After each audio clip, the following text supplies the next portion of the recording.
ওই মিয়া হুট নামাইলেন কেন? আপনি হুট তুলেন কেন? বৃষ্টিও তো নাই। বৃষ্টি না থাক, রোদ তো আছে।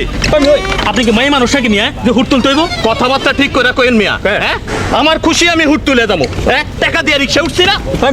আমি কি মাগনা যাইতাছি? হ্যাঁ আপনিও 8 টাকা দিবেন, আমিও শেয়ারে 8 টাকা দিব। হ্যাঁ হুট থাক থাক হুট থাক থাকেন থাকেন। এই যে ভাই আপনার নামেন, আমি এমনি রিক্সা চালাতে পারুম না। তোমার অসুবিধা কি? তুমি চালাও। আরে ভাই এখন অর্ধেক পথ আসি নাই, এখন এত ঝগড়া, এখন অনেক পথ যাইতে হইব। এইভাবে তো জায়গা মতো পৌঁছাইতে পারবেন না। কি যত বড় মুখ তত বড় কথা। তুই যাবি না, তোর ঘরে যাইবো। যা। ঠিকই তো, তোমার যাইতে হইব।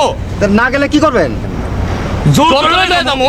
দেখছেন খারাপ কামে ঠিকই দুজনে এক হইলেন। শোনেন, ছোট মুখে একটা বড় কথা কই, কিছু মনে নেন না। ভালো কামে এক হয়ে কাম করেন।